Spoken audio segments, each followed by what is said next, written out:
Good day, my name is Noel Atkinson and I'm the course manager for the Flexible Learning and Innovation projects here at CQU, and we're just doing a presentation today on how to write a report.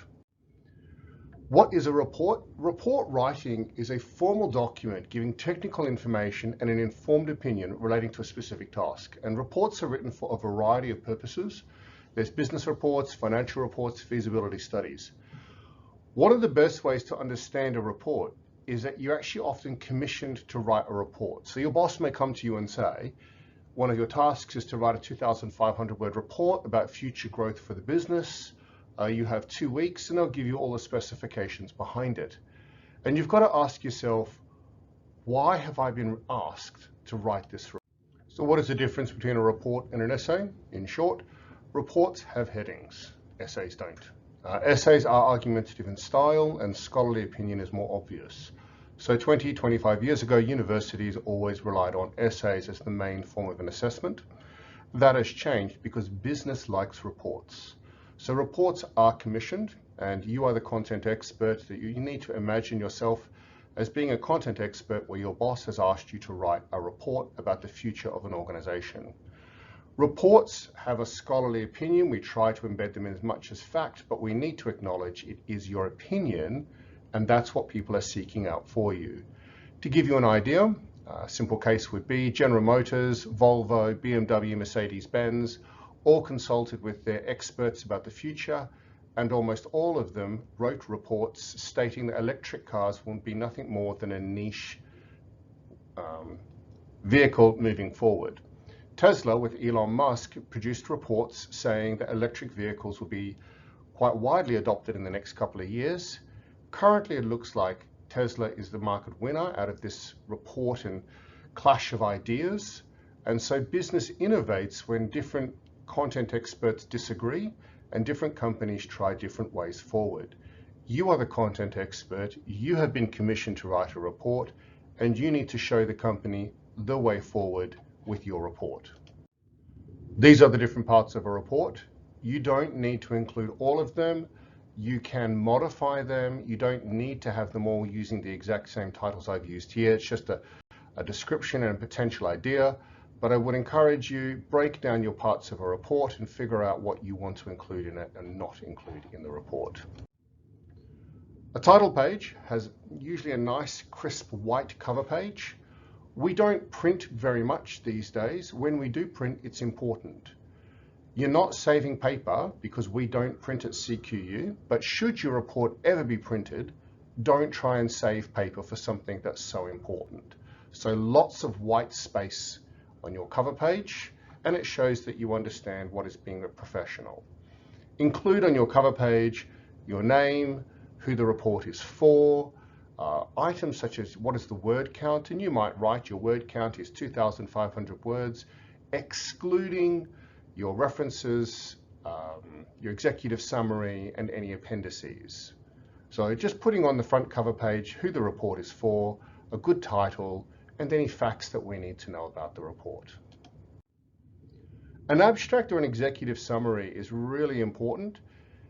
An executive summary in particular really summarizes the entire report in 1 or 2 paragraphs. And so it's for those people who don't have time to read the whole report. What is the problem? What are the solutions? What's the main recommendations? And so you can really just summarize the entire report. And that's really important if your boss is about to present the report, but your boss doesn't have time to read the whole report. They can read the executive summary and roughly sound informed and know roughly what it's all about in a very quick and concise manner.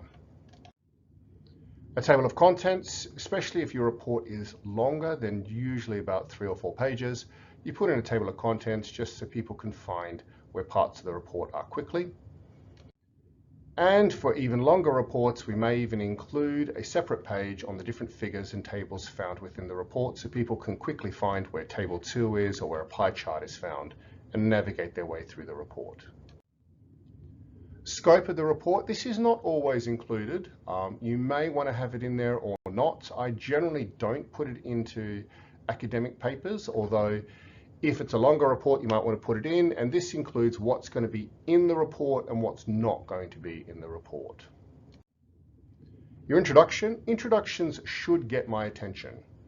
So whenever you're writing an introduction, we push the boundaries a little bit. Reports are always in professional and academic language, but for the introduction, hammer home, why should I even read the report? What is the really important thing about this report that makes it worthwhile to read?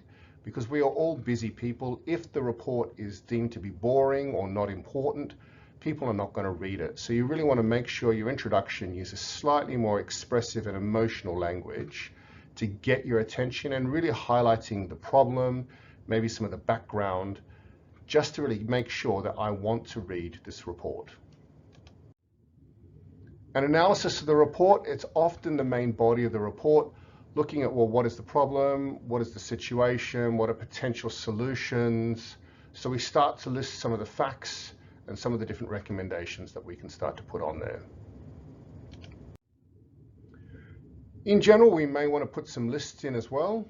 Their ideas, popular list or curated into table form or something else like this. It's up to you how you want to use lists in reports.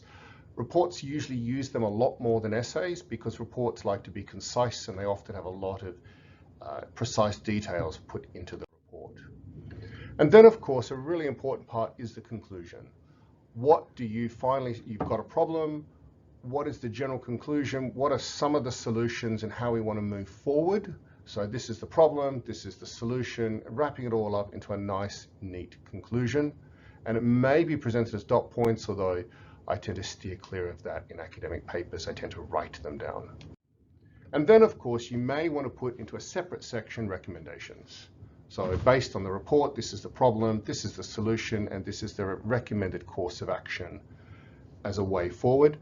I would try and pepper your paper, especially in the conclusions and in the recommendations. It is the recommendation of this report, it is a conclusion of this report, or this report argues. And it shows to the marker that you understand in a report, you as a content expert have to nail your reputation down and say, this is the way forward in my opinion. But your opinion shouldn't just be what's inside your head. Our opinion should be based on scholarly activities. And when we say scholarly, we can either mean original data, so it's data from within your organization, or the golden rule is look for the peer-reviewed journal articles. Peer-reviewed journal articles are journal articles that have been published. Usually they've been supervised by 3 or 4 professors.